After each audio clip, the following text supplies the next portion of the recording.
Welcome and hello and hello and welcome and good morning and welcome and hello and happy Monday.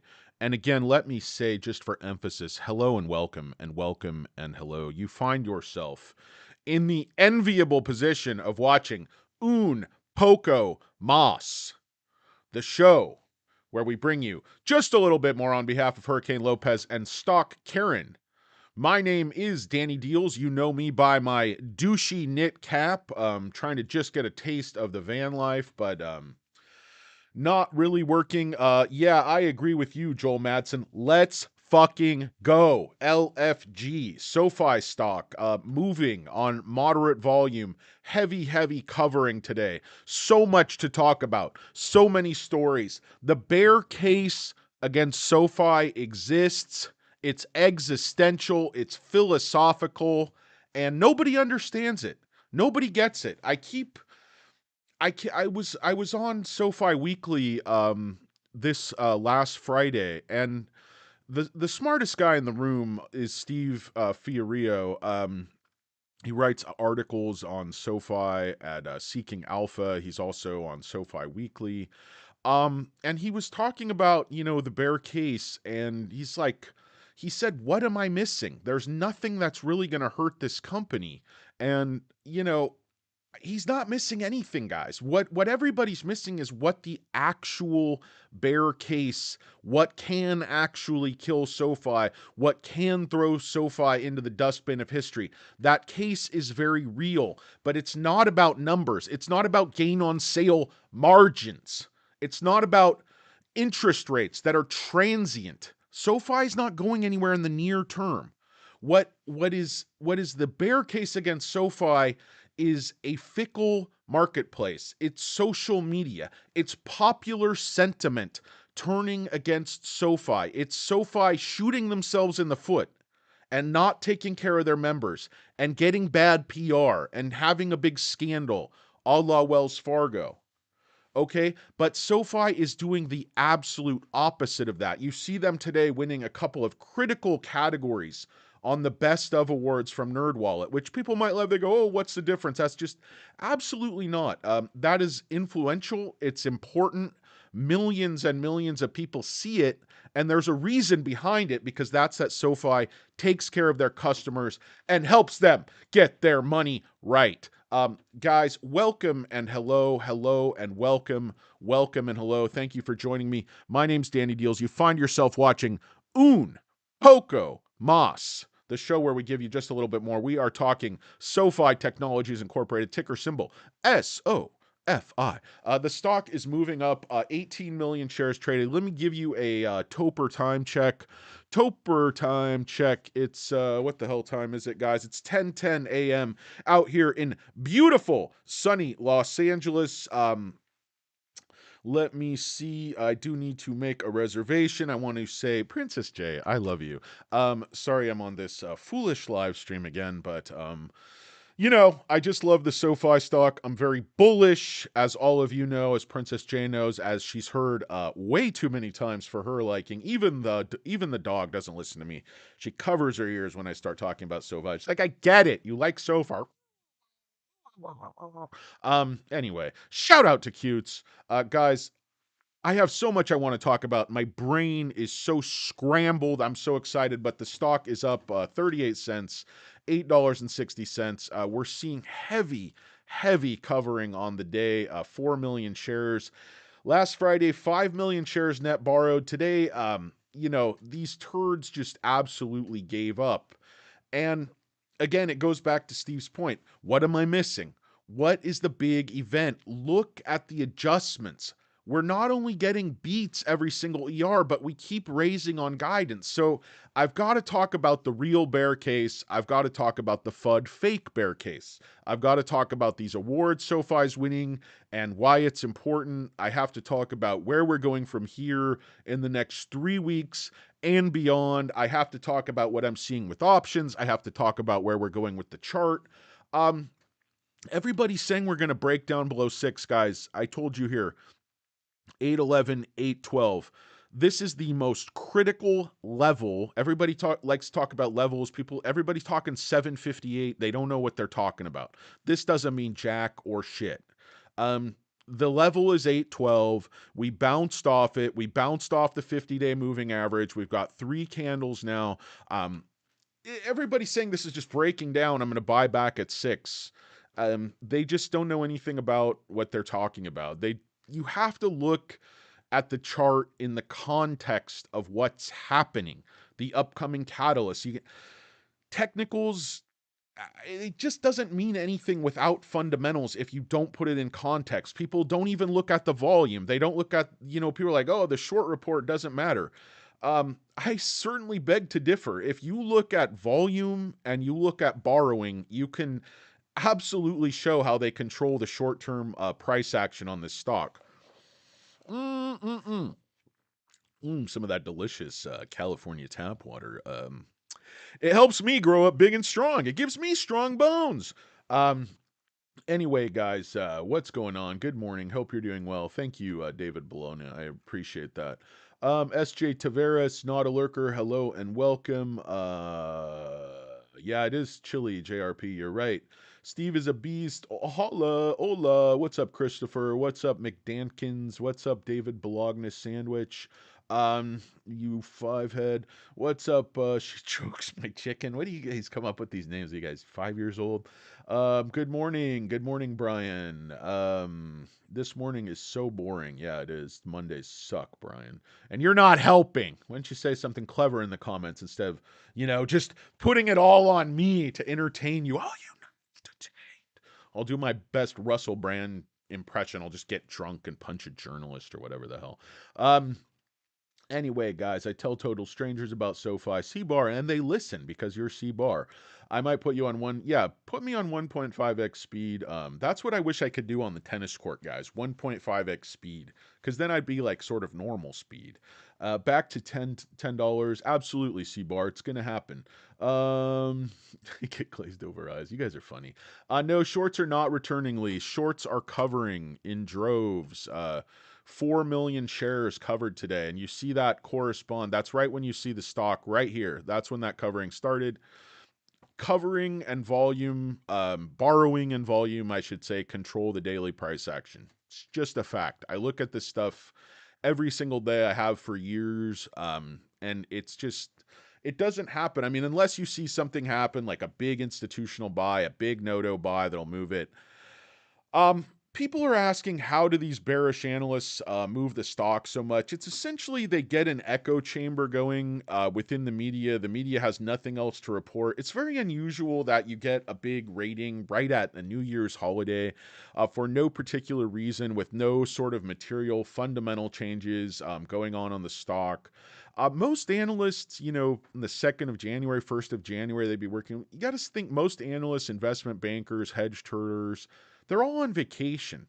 It's sort of like, if you attack your enemy on like a holiday when the troops are sleeping or drunk or celebrating. That's kind of how this attack felt to me. It was sort of a surprise, sort of stab in the back, sort of a sucker punch, sort of something a cowardly cur, a turd would do. What's up, beef curtains? Where do you guys? Welcome and hello, Rolling Dubs. Let's go, Raiders. Raider Nation representing Victor Ortiz. I like the video. Come on, help me out. Picked up another 100 shares. That's how you help me out. Do not like or subscribe. Just buy SoFi. I'd much rather you buy SoFi than support this turd of a channel. Hello, Danny. Hey, how's it going, guys? Love from New Mexico. Thank you very much, Anthony Morales. Good to see you, Anthony Morales. I don't know if I've seen you here before, but welcome and hello. What's going on, Kareem? Okay, guys, so let me transition into the actual bear case against SoFi with talking about bullish news, which this is really important. Look, Upstart, guys, is going nuts. Affirm's going nuts. So SoFi isn't even going up probably as much as it should. CrowdStrike, Palantir, UBX, all up big. Tesla going green. New is up nicely. PayPal's up. A lot of the financials, the fintechs are all up. So SoFi is just kind of following the trend. It's not like, SoFi is really sort of standing out from the crowd or anything today. But in any case, guys, SoFi takes home 3 award in NerdWallet's Best of 2024. So SoFi was recognized by NerdWallet as best checking account overall and best checking account overdraft fee avoidance. So best checking account overall.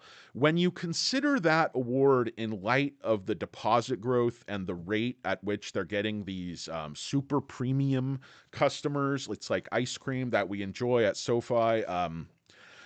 This is just critical. And then look at the other award, guys. Best personal loan overall, best checking account overall, best personal loan overall. Those are probably the 2 most important products for the entire company. Not probably.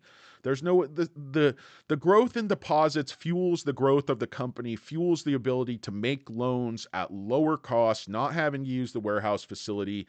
And then the best personal loan overall is critical because that's where we're making all of our money right now, or a great percentage of it is that net interest income. That sweet, sweet, juicy net interest income. And this is the sort of crazy part about why the bear case that is amplified by the media doesn't make any sense. So bears come out and they go, okay, if interest rates are going up, that's bad for SoFi. Rates are going to be higher for longer. SoFi is going to get defaults, da da da da da.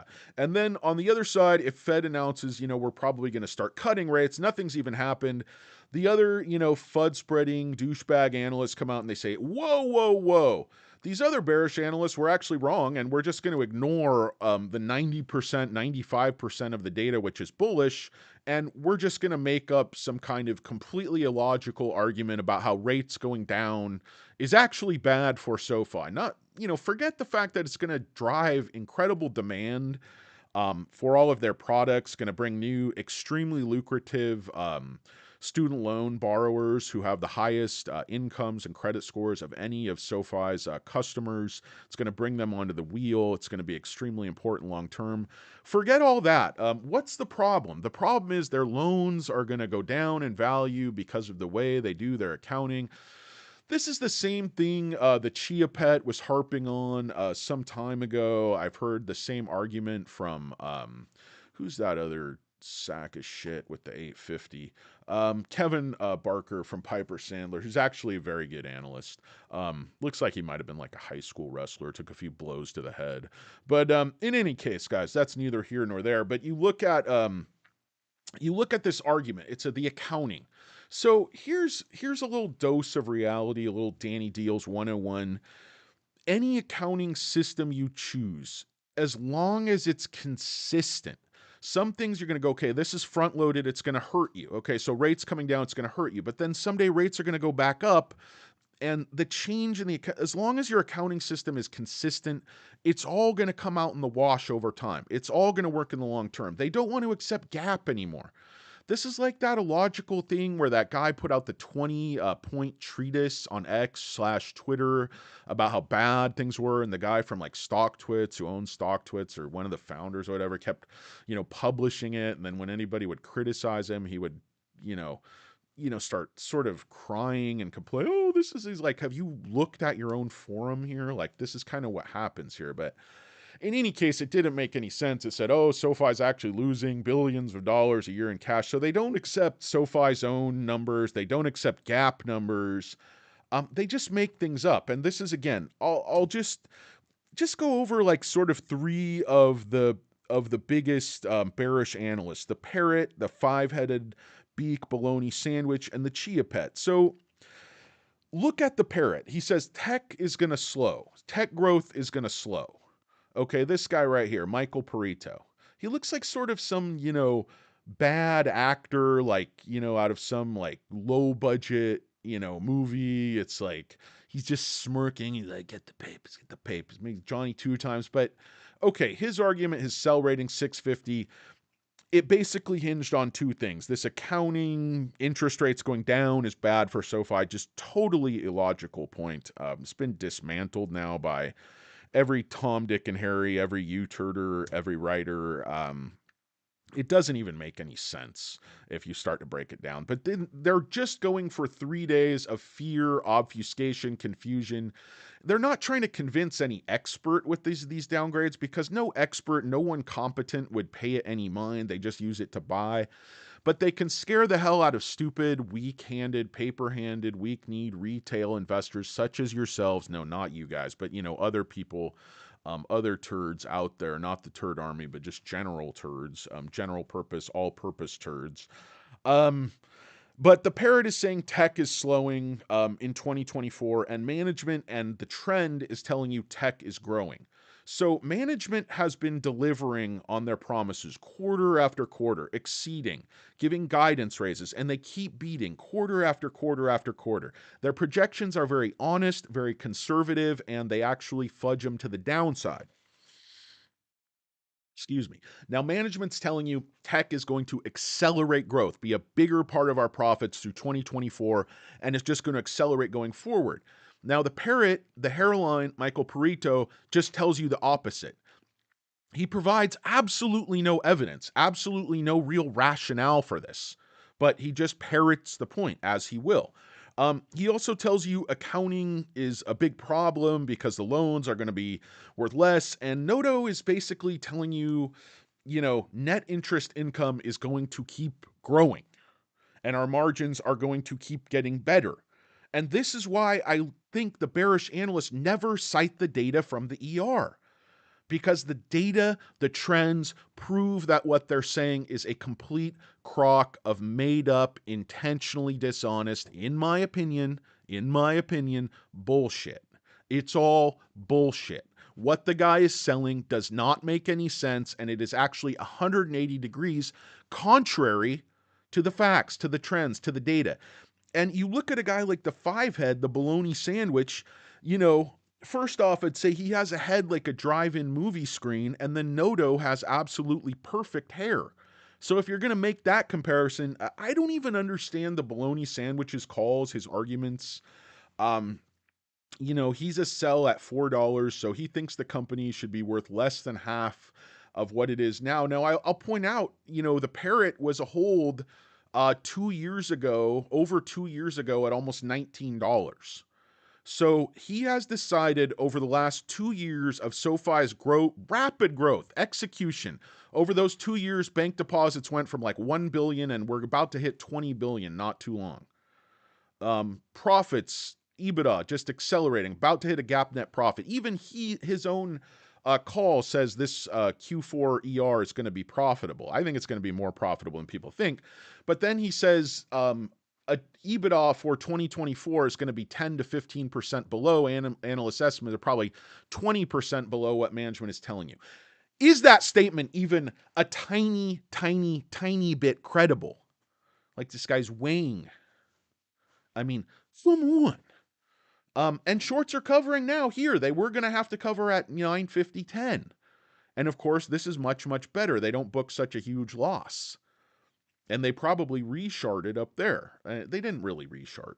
But the point is, the call doesn't make any sense. The five head, you can't even tell what he's talking about.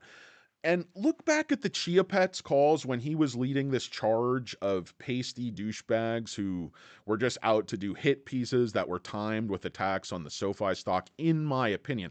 I'm not saying they actively do this, but I'm saying if people know the calls coming out, I can't say I'm not like, a federal investigator. I can't say these things are timed, illegal, coordination. I'm sure they're not, but it just seems highly suspicious that on, right after a New Year's holiday when most people are on vacation, there's this giant coordinated response that based on this hairline's $1 price reduction target, the stock falls 14% in one day. And everybody's like, the tail wagging the dog does not even begin to describe how ridiculous that is and how the media is sitting there ready with these headlines, just hundreds and hundreds of these headlines about the KBW downgrade.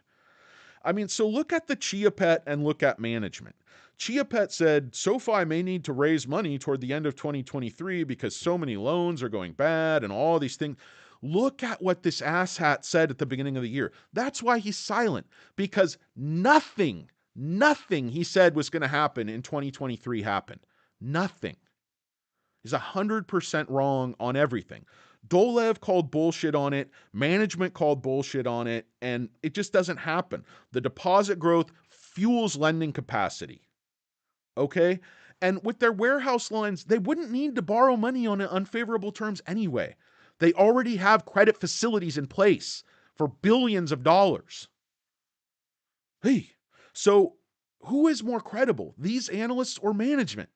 Management keeps telling you the truth conservatively, consistently, and keeps beating and raising. And then these analysts come out and they just flip reality on its head and make an ultra confusing argument, because as long as they can confuse the hell out of dumb, weak retail investors, the attack's going to work. I just don't know how this is not obvious to everybody. The timing and then the sell-off and the attack. This is not natural. People knew this call is coming. I don't understand why these fucking analyst calls are not treated with some type of confidentiality, some material. This is more important than a material fact. Look how this turd is able to move the market. I know it was fun. I'm a fan tab. What's going on, guys? Hello and welcome. Welcome and hello. Good morning, all of you turds. Head turd reporting for duty. Thanks, not a lurker. I drank some. I am trying to breathe, sir. What do you think? Big perm, big worm, my man. What it do, big perm? What's up, but oh, Jenkins? You guys are all changing your names. These idiotic things. Hey, keep this going for a few hours. I have stuff to listen to with my concussion, please. Well, I don't want you to just pass out and die, so I'll try to keep you awake there, Mikkel. Butthole Jenkins, Stront Tink Trap. Yeah, no, I don't want to drink. We have actually good water here, guys. So, what's up, C-Bar? What's up, Cleon? Water, go for a walk. I am going for a walk. Thank you, Not a Lurker. Subscribe and like. Oh, Not a Lurker. You're so good. What's up, Flint Creek Soap Company? PJ, good morning, turds. What's up, sweetheart? Much love to you, my dear. Downgrade was FUD to make more paired shorts, put on paired upgrades, come out this week. Yeah, I mean, it's going to be a slingshot effect, guys. They're going to move it up and they're going to move it down to their advantage, and they're going to stop people out, get those people to buy back higher. They're going to cover based upon the churn. I mean, people don't even fucking understand how churn works. This is like, oh, this whole price. You can move the fucking price of the stock with high frequency algorithmic trading by just setting buys and sells at the same price and driving it down on volume. Why do you think they churned 90 million shares on that big down day when nobody was buying? Everybody's on vacation. They just keep setting lower buys and sells and pushing it down. And if some fucking dumb retarder wants to buy 2 pennies higher, it just gets swallowed up on the order book. It doesn't mean anything because they're churning 90 million shares. So if retail buys a couple million, it's not going to be able to stop them from driving the price down algorithmically. And then when they get it down to where they want it, say 830 or something, they just keep churning shares at that level, and they get capitulation. They get people to give up, and all the way down, they're triggering stop losses. It's controlled price action. They're like, oh, it's a sell-off. Everybody sold off because of the KB. Nobody sold off because of the KBW call. They just stopped out some idiots. Nobody sold off. It was price fixing. It's mechanics. Don't you guys understand? Mechanics and smart money algorithms run price action in the short term. They do it through borrowing. They do it through volume. They do it through dumping. They do it from switching between short long and pure short. They do it to kill options. Whatever they do, it's to take money from weak retail investors. It's just that simple. They can push the stock from 950 to 830 in their sleep. They just fix the price over and over. It's not super complicated. They bid and ask a bunch of shares at 940, then they bid and ask a bunch of shares at 930. It goes down, they induce panic. It's like a snowball going downhill. Nobody's dumping. It's bullshit. That's why this chart is what it is. That's why it's recovering off these levels. These two key levels, the 50-day moving average and the goddamn support here at 812. It's staying well above this channel. It didn't even come close to going back in this channel. That's why people are, calling 758 down here. It's not going to happen, folks. Not going to happen, Captain. Let's talk about maximum pain. So again, just back, SoFi has, I said the other day on SoFi Weekly, none of these analysts want to just acknowledge the simple fact that SoFi has built a better mousetrap, a more efficient system, that customers like it. And like I said, the real bear case, guys, is ING Orange Savings. The real bear case is Marcus by Goldman Sachs. The real bear case is Apple Bank. The bear case is that popular public sentiment will turn against SoFi, so their growth can't happen at lower cost. The organic name recognition does not take off, at least in a positive way. That SoFi slips up, does not take care of their customers, does something unethical, has a scandal that basically turns the members, turns the public against SoFi. That's the bear case, guys. TikTok, X, all of these sentiments matter a hell of a lot more than the margins they got selling $20 million worth of loans, which is an accounting error. You're talking about differences in those margins of, into the thousands of dollars. It's meaningless. It's meaningless. What matters is the sentiment. What matters is what Noto talks about, which is the organic brand recognition and how they've raised that from like 2% to 10%. Which is almost impossible to do, about how great a deal they made with SoFi Stadium and everything that's happening there. This is what matters, guys. It's, does SoFi make a self-inflicted wound, a self-inflicted mistake? They're capturing 25% of the super prime personal loan business. These are the most valuable customers on earth to financial services companies. SoFi is capturing these customers. Okay? The bear case is that SoFi pulls a Wells Fargo. The bear case is not any of this bullshit about interest rates. Why are they not pushing down on the options, guys? Why? Okay, Max Payne, okay, is they're saying it's $8, but if you look at the open interest, the puts are not low. There's no low puts. There's some at 8. It's just, the Bears are not trying to push this thing down to 6 or even 7, and they're not trying to push it down to 758. They're just trying to get it down, somewhere into the low 8s to cover. They're covering heavily here, guys. Let's see if there's any update from these turds. But there hasn't been a lot of covering, guys. At the very highest, we were sitting like 135 million shares short, and we're still 124 million. And this actually went up a little bit from Friday. Over 1 million shares. Shares on loan, of course, are way down. But utilization is not down, nearly as much as shares on loan. So we return 4 million shares, and then it flattens out. And then cost to borrow up at 2% is not that low. So they're not that, this number is most often way below 1. And cost to borrow average 1.5 is actually quite high for the stock. I know it's not like a short squeeze. There's no shortage of shares. There's still 10 million shares, but they're paying a bit more to borrow those shares. And that's just kind of telling, is there's nobody's dumping here, guys. It's false. They drove the price down through algorithms, fixing the price, pushing it down. It's just that simple. This is not just people dumping. You think people dump this? How stupid do they think people are? I mean, that this is a dump based on this KBW. Look at what they said. They're like, you have to go back to redoing your entire, take on SoFi's business model. Why? Because the data does not support what you're saying. When you're an analyst, you basically have a set of assumptions, inputs that lead to outputs that, let you make projections on the SoFi stock.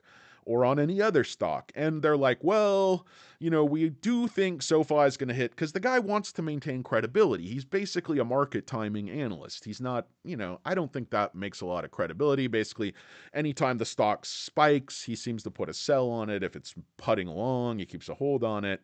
Um, in this case, I believe he cashed in that credibility to make sort of a very suspiciously timed, very suspicious call. Of course, I'm not a lawyer. I'm not a FBI agent. I'm not able to read people's messages. I'm not able to get inside the messages in their offices, see what they were talking about.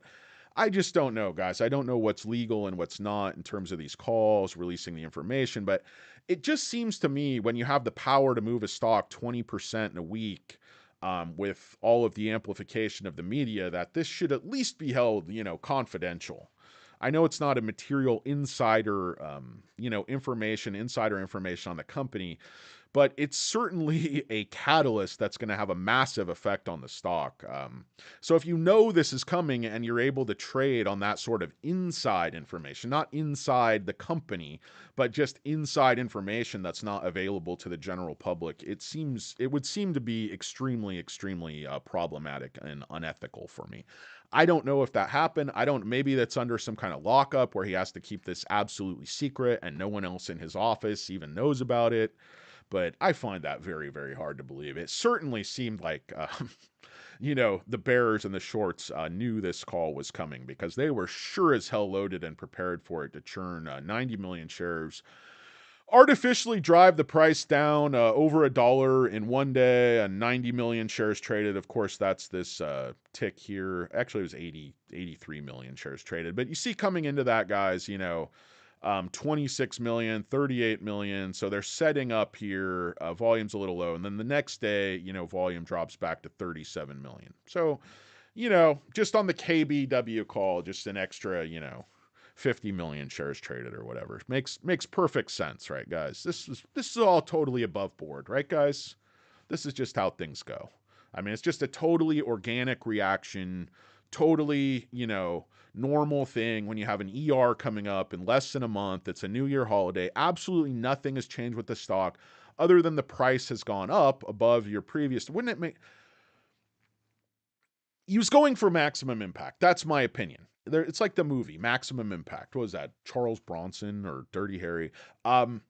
He's going for maximum impact, maximum carnage, maximum effect. Everyone in the media was ready for this headline.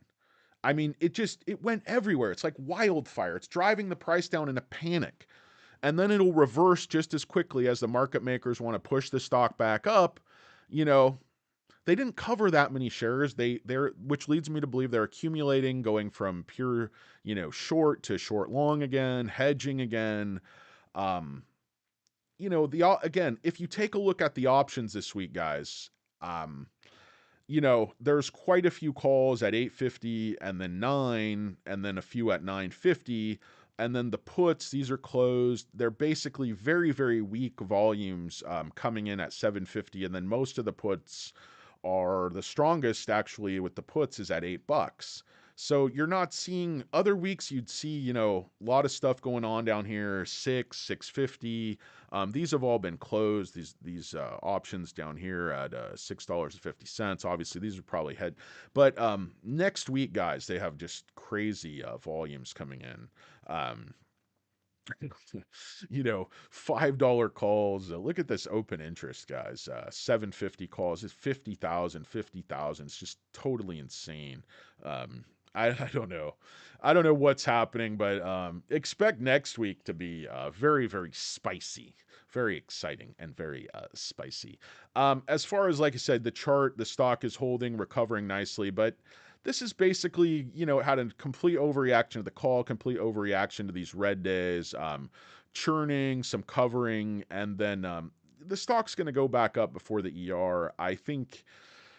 To think the stock should not be at least at the offering price, reaching gap net profitability, having a bank charter, et cetera, et cetera, it just challenges credibility. You're talking about, The stock is currently trading around 3 times this year's sales, growing, 35, 36% top line last year. I think we're going to see the notion that that growth is going to all of a sudden fall to 19%. I just think is absurd. Over the next 5 years, CAGR, I think, the bears are saying 19, 18. I think it's going to be high 20s. I think this company is going to grow a lot faster than people think. And that brings us sort of back to Galileo and what's going on at Galileo. How much time do you want to give Galileo? Um, and what happened to these other, banks? I was reading an interesting article. Why do fintechs, why do neobanks die? The main thing is they don't understand the market. That's what I read in multiple things. They don't understand their market, and public sentiment turns against them. They don't get anything for their advertising spend. Yes, SoFi spent a lot on ads and customer acquisition, but they got the growth they needed. They're getting the growth they need to reach critical mass, and as they're growing rapidly, they're also about to start making money. So, for a company to be growing at this rate and reach profitability simultaneously is very, very difficult. If you look at companies like Affirm, they're all over the place. When the economy went bad, they crashed one quarter, had a horrible quarter. Then they come back, they have an amazing quarter. The stock's up and down, 20%, 30% some days. SoFi is absolutely investable, absolutely stable compared to these other fintechs, guys. SoFi is the premium fintech. The smart money, the institutional money is going to flow into fintech throughout this year. S&P 500 inclusion, maybe 5-6 quarters down the road, more institutions come in. If you're patient, guys, this is the winner. Long after, these companies, these buy now, pay later companies are in the dustbin of history, either bought out or bankrupt or whatever it is, anybody can do that stuff. There's no other company that has Galileo, has the technology side, combines that with a bank charter, can offer that full suite of services to companies without a bank charter, with a bank charter. They can be all things to all companies. That's the thing with Galileo and Technesis. They have this huge scope, this broad reach. They can offer dynamic, nimble solutions that other companies simply cannot offer. There are no other software companies out there competing with Galileo that also have a bank charter. SoFi is unique. SoFi has a moat. SoFi has the secret sauce. That is why these banks are so afraid of SoFi. I know they're a nothing burger. I know they're tiny right now. I know Chase isn't quaking in their boots, neither is Bank of America, but I'm telling you, they see SoFi taking market share and they put out hit pieces to slow them down. But it's not going to work forever. Eventually, facts matter, guys. And if you, like I said, look at these bearish analysts, everything they say is going to happen or might happen doesn't happen. So how many times can you cry wolf before nobody listens? And that's why I talk about the parrot, the fivehead, the beak, the bologna sandwich, the chia pet, the chipmunk. All of these turds, upon close scrutiny, what they say doesn't make sense, but it doesn't matter because their intended impact only needed to last 3 days, guys. Look at this. It's done. The damage is done, and they move on like a thief in the night. Oh, that's some good tap water. Welcome and hello and welcome. Thank you for tuning in to Un Poco Moss. So the worry is people stop wanting to use SoFi. SoFi isn't cool. That's the bear case, guys. SoFi needs to keep their finger on the pulse of their customer. They need to keep taking care of their customer. Need to keep giving their customer the highest interest rates. The 2% IRA match, if you look at the pieces of news that the KBW, this freaking forehead, this smirking turd, crashed the stock 20% in what I believe to be a completely time coordinated hit piece. I don't have any proof of that. It's just my opinion, looking at sort of the totality of the circumstance and using all of my training and experience, which is vast and, kind of irrelevant. But I'm just looking at it with common sense, with a scant eye. And it just doesn't make sense to me, the timing of the downgrade, given his other calls. I mean, again, how are you a hold at $18 in 2021 and you're a sell at 650 now. So SoFi is worth 1/3 what it was over 2 years ago. Is that what they're selling? And who's buying that? Who's buying that?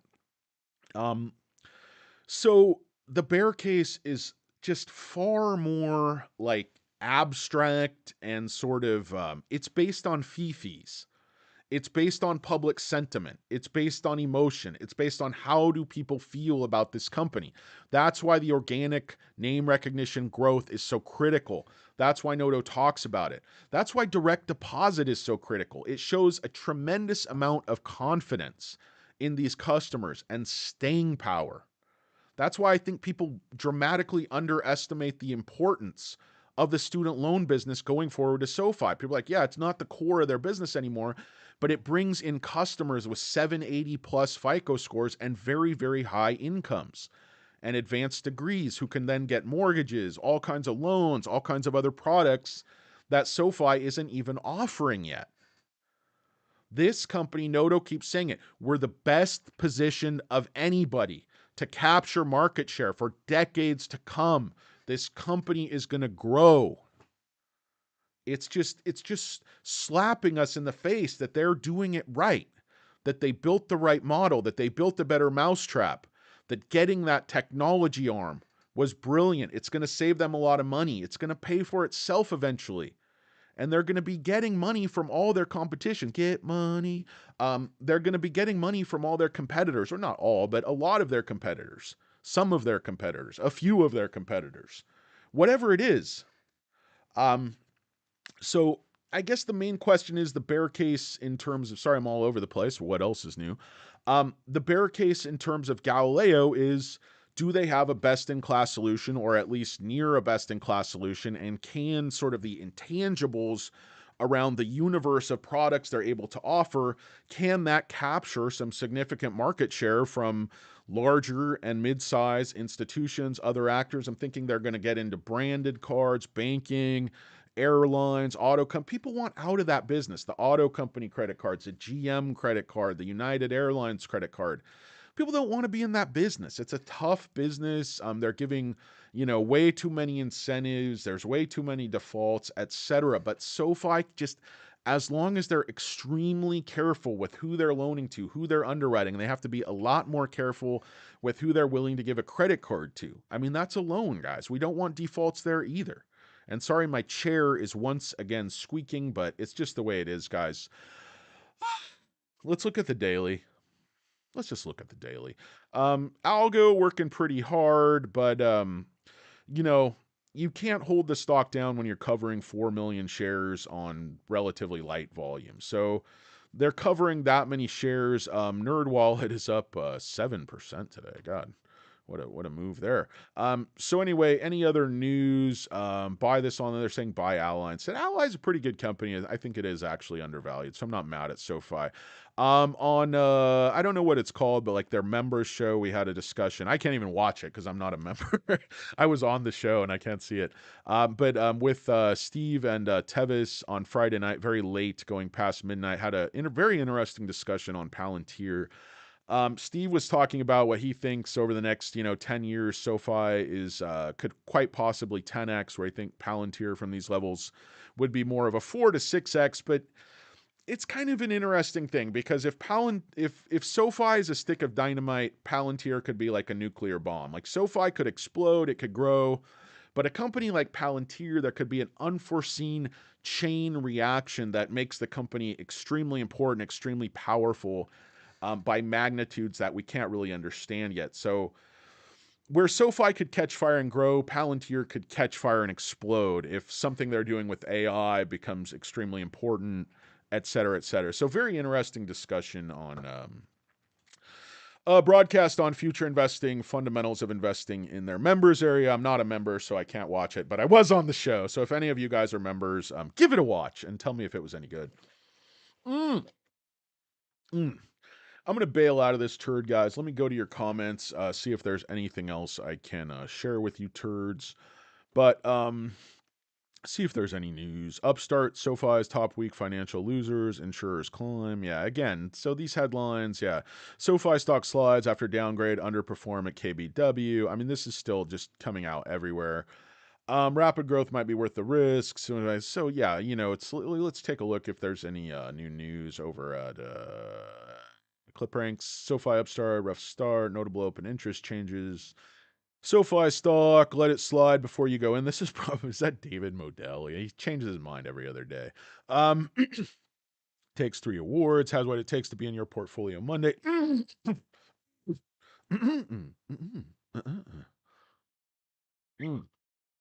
Guys, I can't seem to talk anymore. I got to get off this fucking live stream. It's absolutely killing me. It's killing my will to live.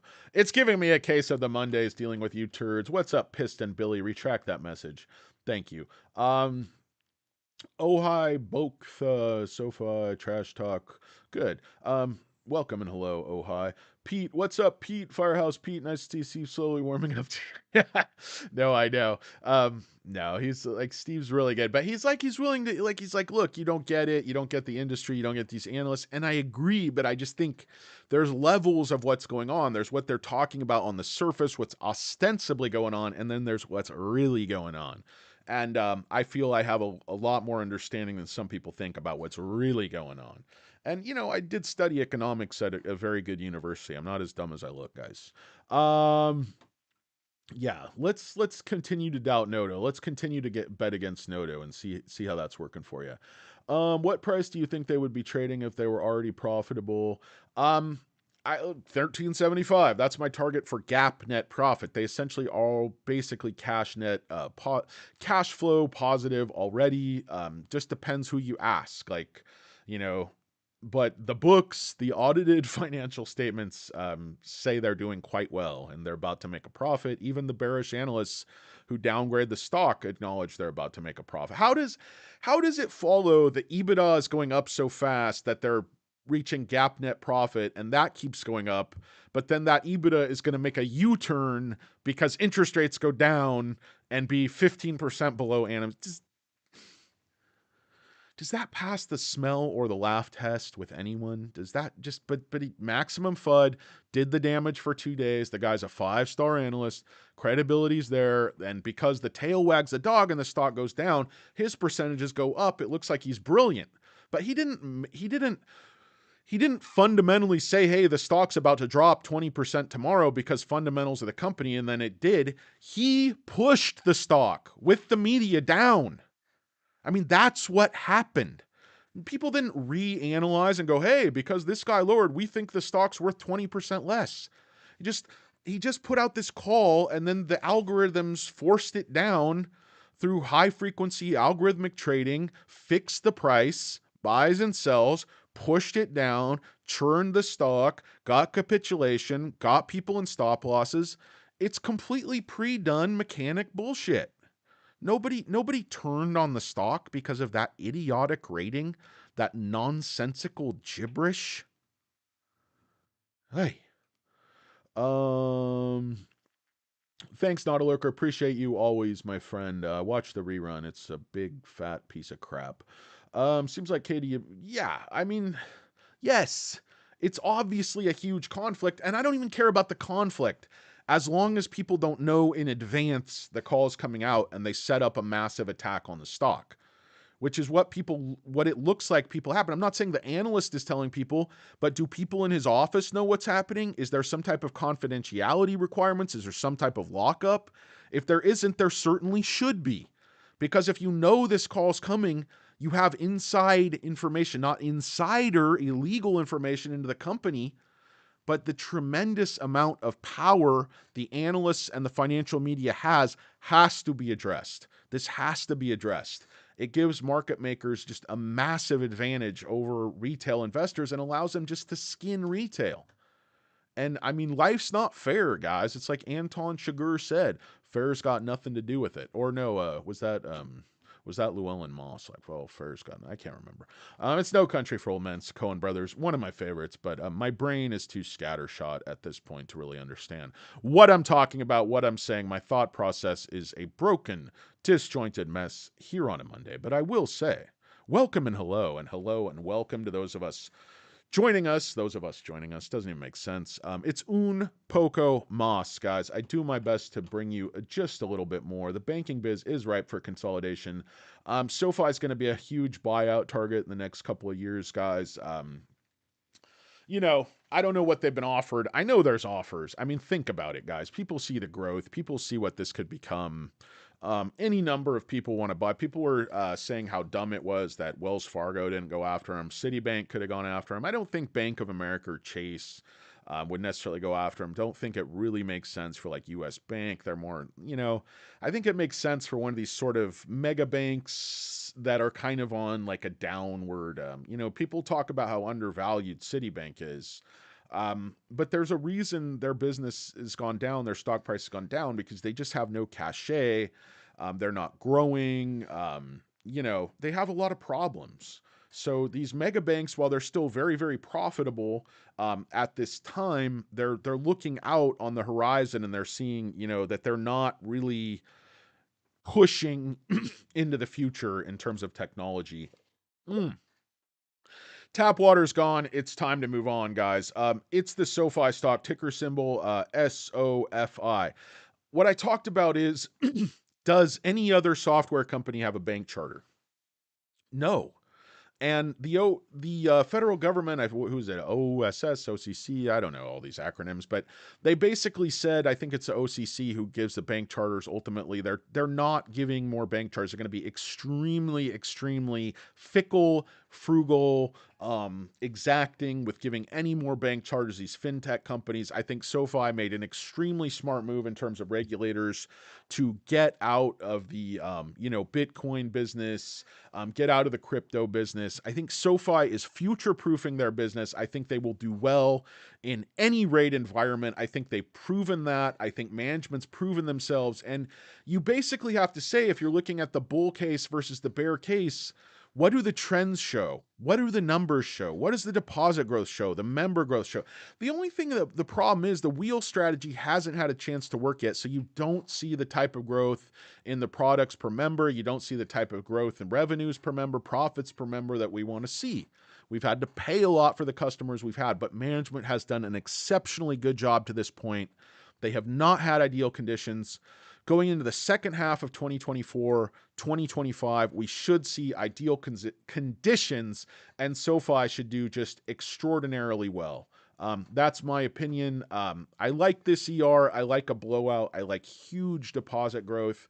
I like very solid membership growth. I think it's going to be basically Q3 on steroids without the bad items and more good. But I'm always bullish SoFi. That's just the way I am. European nations only have a few banks. I don't really know that much about the banking system in Europe. Shocker. But okay, I actually believe Stockman Mark. He has Stockman right in his name, so he has a lot of credibility in my book. Is that a Mustang? Someone can't tell what his name. Steve reminds me of something. Steve Madden, women's shoes. That's funny. I don't know Steve Madden. I just know the character from like Wolf of Wall Street. We should all get down on our knees. It's like, it was a good movie. Jordan Bell. What a piece of shit that guy was. You have to read what he did to like his own kids. It's crazy. Hello, Danny. Hello and welcome, and hello. Hello and welcome, Benjamin. It's Freddie Lafitte and his band with the beat. What's up, Freddie? I am doing very, very well. I have somebody over at the Mayberry jail. I would like you to hear them play guitar, and then if you could hire them, I would certainly appreciate it to play with your band in your station wagon. If not, I'm going to put you in jail for a parking violation. What's up, Danny Deals for president? Let's go. Another 10K shares picked up. I bought 7,000 shares last week, guys. I don't have any more fucking money. I'm taking cash advances to buy shares. I'm selling blood and semen. They won't take any more. My January $579 calls got destroyed. Looking forward to my, yeah, they did. Happened to everybody. Should have cash 100. Yep, you should have. But, it is what it is, guys. If you're long-term, don't worry. Don't buy short-term calls. They're for suckers such as myself. Yeah, I don't think anybody's offering over 30. Alberto Berti Aviles, the man formerly known as Dude Beach Jr., Nautilurker's dad, cousin to DQ, Dairy Queen. Okay, going to lunch. Thanks, Nautilurker. Have a great day, buddy.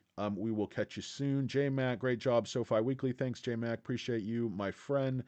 Brian, what's for lunch? I am going to go. Don't tell Princess J. I hope she's not watching, but I really want a burrito, a steak picado burrito from my favorite little place. But if Princess J is watching, I'm going to have me a nice salad. I love you, sweetie. Sorry, I'm such a toper. Topolinsky. Let's see. In any language, it means chunky monkey. Later, DD. Thanks, JRP. Hope you have a great one. Danny deals water, no coffee. Go for a walk. I will try, not a lurker. That's the same thing Princess J tells me. Same thing my doctor tells me. You guys are all a bunch of buzzkills. I want me a burrito. But I do love to go for a walk. My office is right here on the beach, so I'm so lucky. I can just step out my office door and I am on the beautiful Pacific Ocean. Not a bad deal, folks. Not a bad life for a, kind of slow-witted, fat, middle-aged turd. I've got it good. So, especially with Princess J. Burrito, veggie, though. I don't want a veggie burrito, dude, ass face. But for you, I'll do it because you took out the profanity and put in 3 little stars. So I'm selling blood and semen. Yep. I mean, people got to do what they got to do. I say, guys, like SoFi Weekly, it's so why I'm such a critical piece to that puzzle with all due deference to Roy.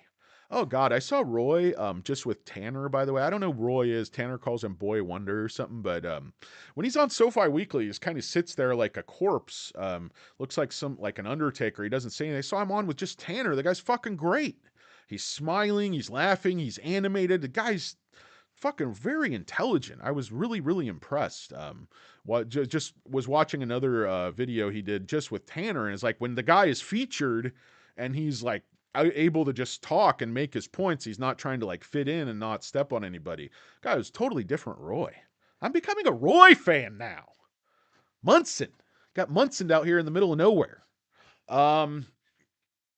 Alberto sold his oldest son, was able to pick up another 10 shares. Great deal. These kids today are lazy. All they do is play video games, won't take out the garbage, won't mow the lawn. I think get something for that kid while he's there. You're basically working against time decay on these children. They become more expensive. They want money for college. They're going to want a car. Sell the kid now. Get what you can. Buy some shares. I think it's a good move, Alberto. I really respect that. Flint Creek, walk to the burrito. I will do that. That's a good idea, Flint Creek. I was going to do that anyway because it's so close by. Mikkel Hagen is... Mikkel, you're killing me, man. You're advocating... You're going chimichanga? You're going chimichanga on the chunky monkey? How do you know... Mikkel Hagen, how this guy must be a psychic. This guy's Dionne Warwick, Psychic Friends Network. How did Mikkel Hagen know that I like chimichangas? I mean, what a leap. When you think this face, this man, you do not think chimichanga. You don't think I would be eating a deep fried burrito. Hi, what's up, Sanverty? How's it going, guys? This live stream is basically, I can't do the quesadilla, Bobby Joe. I love quesadillas. It's just so much cheese. It's so much saturated fat. My body is already dripping with saturated fats. Would I love a nice steak quesadilla? I would, Bobby Joe, but I'm just not going to do it. Because I told Princess J, I promised I'm going to try to get healthy. I'm going to try to be around to enjoy our lives for a while. Not trying to just, go into an infarction. So, Bobby Joe, I'm not doing that quesadilla. I would love to. Mikkel, I'm not doing that chimichanga. It's like they said in Napoleon Dynamite, make yourself a quesadilla. We're out of steak. It's like, I love Napoleon Dynamite. What a great movie. AP or Harbaugh. Oof. Jesus. I can't talk football right now, Roland Doves. I am just so sick of being a Raider fan, but I love the Raiders. I bleed silver and black. Not going anywhere, but I got a submarine. You got any semen? Papusas. Very nice. Papusas. Yeah, good choice. Chicken and rice. The King Coleman. If you don't mind going in sketchy location. The McKeeks of Venice. Yeah, I love sketchy locations. I love tacos. Bobby Joe, I am going to start a taco shop combined with a barbecue shop. Tex-Mex at its finest, and whenever people come in, I'm going to insult the hell out of them, and I'm going to give them the best food they ever had, and I'm going to get out of this rat race. I'm going to stop chasing dollars, and I'm going to start making tacos out of a van. I'm going to live the van life, but I got to get abs. To get abs, I'm going to have to lose probably around 185 pounds, and do, I would say, hold on.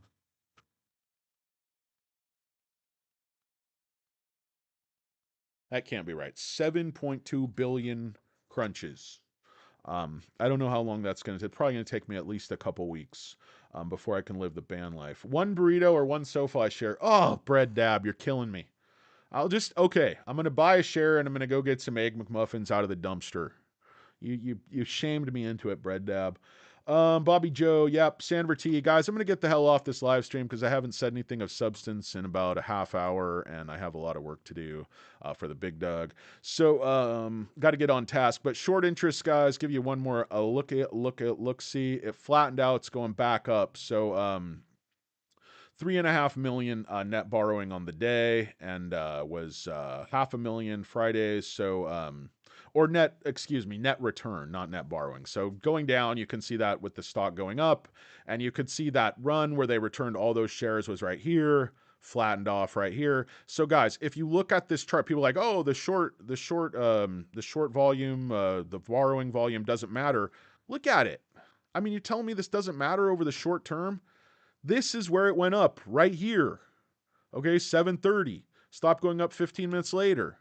I don't know if these times are matched up, time coded. Right here, guys. Exactly. Exactly. So it corresponds exactly. Think that's a fucking coincidence? Open your fucking eyes to what's going on, guys. Once you do that, you'll make some money. You'll stop doing stupid shit. You'll stop getting pushed around. You'll take what they give you. When the market makers create opportunity, instead of panicking and feeding them your money, you'll do the opposite and you'll clean their clock and you'll make money. Okay? And that's the goal, guys. 22 million shares roughly traded on the day, up 30 cents. Pushing down, reached a plateau, couple of plateaus. We see basically one push up, big plateau, another push up, big plateau. Stock ain't going below 812, didn't go below the 50-day moving average. There's only 3 weeks left to the ER. Shorts are still trapped. Bears are still fucked. What they're saying doesn't make any sense. The bear case is that SoFi screws up, shoots itself in the foot, and can't execute. That's the bear case. All these rate, margin, gain of sale, it's all noise. It's all bullshit. This latest downgrade doesn't make any sense. This guy doesn't know that the technology side is slowing or not growing. It's a black box to him. I think they're just making it up, guys. I think it's coordinated, timed, FUD, hit piece, assassin, high hairline ninja, the five head, the Chia Pet. Look at the credibility, how this all started with the Chia Pet, this downgrade to 250. Look at everything that guy said might happen to SoFi late 2023. 2023 is over. Nothing he said happened. That's why these guys are silent. Because it's obvious what they do. It's obvious what they do, in my opinion. Guys, I hope you have an absolutely wonderful day. It's the SoFi stock, ticker symbol SOFI. I ran out of water. I have so much spittle forming here. Just dried spittle. It's absolutely not cool, guys. But up 33 cents on the day, 22 million shares traded. Volume is moderate. We're going back up, guys. It's as simple as that. Options are light. There's no low puts. Stock is going to drive back up today. I don't know how far, how fast, but I expect us to be over 10 before the ER. And 1375 shortly after it. And nothing I've seen changes any of that. I still believe management, and I don't believe these FUD spreading douchebag turds. And it's as simple as that. Hope you guys have a great day. It's un poco mas. Do not subscribe to this channel. It's a bear trap. It's a bull trap. Whatever it is. Don't waste your time, guys. Go outside, get some fresh air. That's what I should be doing anyway. If you do have to spend your time on YouTube, why not spend it with good old Danny Deals? Who's your buddy? Un poco mas. Have a great day. Peace. I'm out.